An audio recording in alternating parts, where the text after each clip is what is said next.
নবম শ্রেণীর বন্ধুরা, নিশ্চয়ই তোমরা ভালো আছো। সামনেই তোমাদের ইউনিট টেস্ট পরীক্ষা। তার জন্য আজকে তোমাদের ইতিহাসের একটি অত্যন্ত কমন প্রশ্নের ভিডিও নিয়ে আসলাম, যেটি সামনের পরীক্ষা এখান থেকে অনেক প্রশ্নই পাবে। তো তোমরা দেখবে পরীক্ষার হলে গিয়ে যে বিভিন্ন ধরনের প্রশ্ন থাকে, এক কথায় উত্তর কিংবা 3টি বা 4টি অপশান দেওয়া থাকে, সেখান থেকে সঠিক উত্তর বেছে নিয়ে লিখতে হবে, এরকম প্রশ্ন থাকবে। তো তোমরা যদি সঠিক উত্তর জেনে যাও অবশ্যই, তাহলে সে যে কোনো প্রশ্নে আসুক তোমরা পেরে যাবে। তো আজকে তোমাদের মূলত অবজেক্টিভের একটা অত্যন্ত কমন প্রশ্নের ভিডিও দিলাম। এটা তোমরা দেখলে অবশ্যই এখান থেকে অনেক প্রশ্নই কমন পেয়ে যাবে। আর যারা বিভিন্ন প্রতিযোগিতামূলক পরীক্ষা দেবে তাদের জন্য এই প্রশ্নগুলি অত্যন্ত কমন প্রশ্ন, কারণ পুলিশ, WBCS বা অন্য অন্য রেল, ব্যাংক, যে কোনো পরীক্ষাতে এই প্রশ্নগুলো এসে থাকে। তো ক্লাস 9-এর সঙ্গে সঙ্গে তোমরাও এই প্রশ্নগুলো অবশ্যই দেখে নেবে, তাহলে তোমরাও উপকৃত হবে। তো দেখে নাও আজকে ক্লাস 9-এর বন্ধু তোমাদের জন্য কি প্রশ্ন অপেক্ষা করছে। দেখো, 1 নম্বরে আছে ক্যাপিটেশন কি? ক্যাপিটেশন কি? ক্যাপিটেশন হলো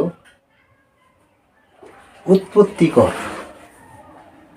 ফ্রান্সের জমিতে যে উৎপাদন হতো সেই উৎপত্তি কর, তাকে বলা হয় ক্যাপিটেশন। 2 নম্বর আছে ফরাসি বিপ্লবের জনক কাকে বলা হয়? ফরাসি বিপ্লবের জনক বা পিতা কাকে বলা হয়? এটি হলো রুশোকে ফরাসি বিপ্লবের জনক বলা হয়। রুশোকে ফরাসি বিপ্লবের জনক বলা হয়। 3 নম্বরে আছে দ্বিতীয় জাস্টিয়ান নামে কে অভিহিত হন? দ্বিতীয় জাস্টিয়ান নামে কে অভিহিত হন? দ্বিতীয় জাস্টিয়ান নামে অভিহিত হন নেপোলিয়ান বোনাপার্ট। নেপোলিয়ান বোনাপার্ট এই দ্বিতীয় জাস্টিয়ান নামে অভিহিত হন। তিনি কোড নেপোলিয়ান বা নেপোলিয়নের আইন সংহিতা রচনার জন্য বা সংকলিত করার জন্য। 4 নম্বর আছে কোন দ্বীপে নেপোলিয়নের মৃত্যু হয়? কোন দ্বীপে নেপোলিয়নের মৃত্যু হয়?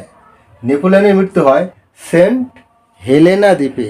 সেন্ট হেলেনা দ্বীপে নেপোলিয়নের মৃত্যু হয়।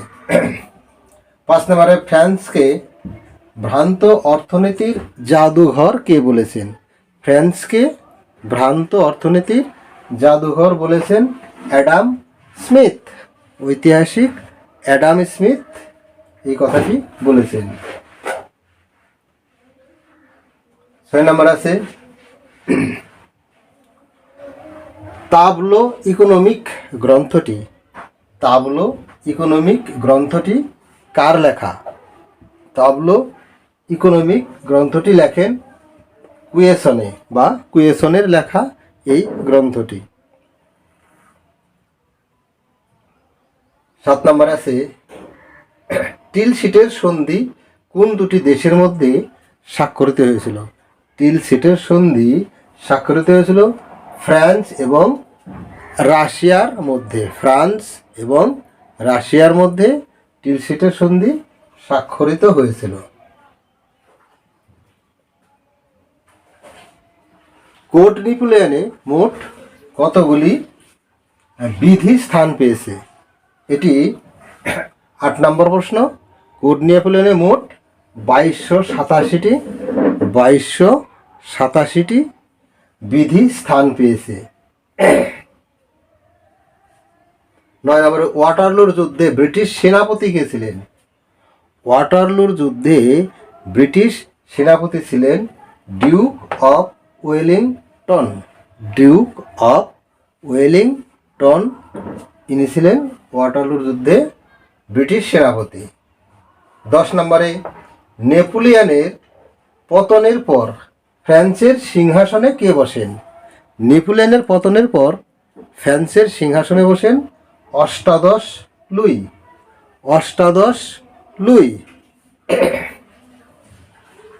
11 নম্বরে কনসার্ট অফ ইউরোপ গঠিত হয় কত খ্রিস্টাব্দে? 11 নম্বরে কনসার্ট অফ ইউরোপ গঠিত হয় 1815 খ্রিস্টাব্দে।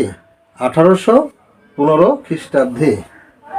তো তোমরা দেখতে পাচ্ছ প্রত্যেকটি প্রশ্নই কমন প্রশ্ন। তোমরা ভিডিওটি না টেনে প্রত্যেকটি প্রশ্নই অত্যন্ত গুরুত্ব সহকারে দেখবে এবং মুখস্থ করে নেবে। 12 নম্বরে ফরাসি বিপ্লবের সময় ফ্রান্সের কোন রাজার মৃত্যুদণ্ড দেওয়া হয়? ফরাসি বিপ্লবের সময় রাজা ষোড়শ লুইয়ের মৃত্যুদণ্ড দেওয়া হয়। রাজা ষোড়শ লুইয়ের মৃত্যুদণ্ড দেওয়া হয়। 13 নম্বর আছে নেপোলিয়ন বোনাপার্ট কিভাবে ফ্রান্সের সম্রাট হন? নেপোলিয়ন বোনাপার্ট গণভোটের মাধ্যমে ফ্রান্সের সম্রাট হন। গণভোটের দ্বারা, অর্থাৎ জনগণ ভোট দিয়ে তাকে নির্বাচিত করেন। 14 নম্বর আছে কত খ্রিস্টাব্দে ফ্রান্সে প্রথম লিখিত সংবিধান রচিত হয়? কত খ্রিস্টাব্দে ফ্রান্সে প্রথম লিখিত সংবিধান রচিত হয়?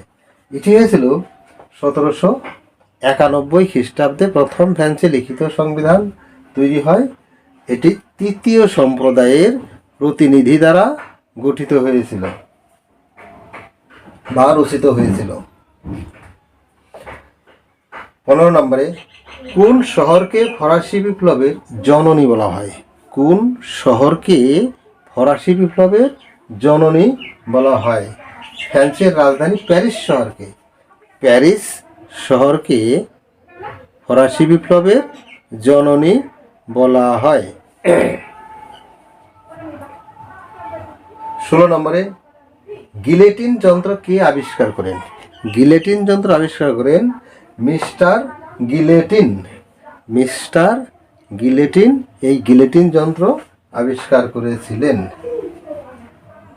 17 নম্বরে কত খ্রিস্টাব্দে ফরাসি বিপ্লব আনুষ্ঠানিকভাবে শেষ হয়? কত খ্রিস্টাব্দে ফরাসি বিপ্লব আনুষ্ঠানিকভাবে শেষ হয়? এটি হলো 1799 খ্রিস্টাব্দে ফরাসি বিপ্লব আনুষ্ঠানিকভাবে শেষ হয়। 18 নম্বরে টিপু সুলতান ফ্রান্সের কোন ক্লাবের সদস্য হয়েছিলেন? টিপু সুলতান ফ্রান্সের জ্যাকোবিন ক্লাবের সদস্য হয়েছিলেন। জ্যাকোবিন ক্লাবের সদস্য হয়েছিলেন। 19 নম্বরে কত খ্রিস্টাব্দে ফ্রান্সে ডাইরেক্টরি শাসনের সূচনা হয়েছিল? কত খ্রিস্টাব্দে ফ্রান্সে ডাইরেক্টরি শাসনের সূচনা হয়েছিল? 1795 খ্রিস্টাব্দে ফ্রান্সে ডাইরেক্টরি শাসন শুরু হয়। 20 নম্বর আছে ট্রাফালগারের নৌযুদ্ধে কোন দেশ পরাজিত হয়েছিল? ট্রাফালগারের নৌযুদ্ধে পরাজিত হয় ফ্রান্স। পরাজিত হয় ফ্রান্স দেশ।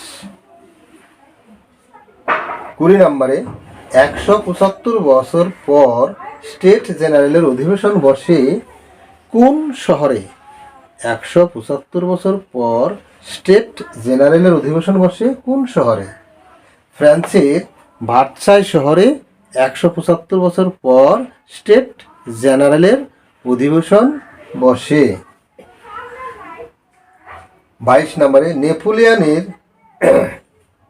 গ্র্যান্ড আর্মির সদস্য সংখ্যা, অর্থাৎ আর্মির সংখ্যা কত ছিল? মোট সৈন্য সংখ্যা কত ছিল? এই গ্র্যান্ড আর্মির সৈন্য সংখ্যা ছিল 6,75,000। 6,75,000 এই সৈন্য নিয়েই তিনি রাশিয়া আক্রমণ করেছিলেন। তো প্রশ্নগুলি অবশ্যই তোমরা মুখস্থ করবে, কারণ প্রশ্নগুলি খুবই কমন প্রশ্ন। আর এখন থেকে প্রতিনিয়তই তোমরা সার্চ করে দেখবে যে মাঝে মাঝে তোমাদের ভিডিও দেব, কারণ পরীক্ষা চলছে বা কারো কারো পরীক্ষা শুরু হচ্ছে শনিবার থেকে, কারোবার সোমবার থেকে পরীক্ষা চলবে। তো তোমরা অবশ্যই দেখবে। আর যদি ভিডিওটা ভালো লাগে অবশ্যই চ্যানেলটা সাবস্ক্রাইব, লাইক ও শেয়ার করবে, যাতে তোমার অন্য বন্ধুরাও এর থেকে উপকৃত হয়। আজকে এই পর্যন্তই, দেখা হবে নতুন ভিডিও নিয়ে। বাই।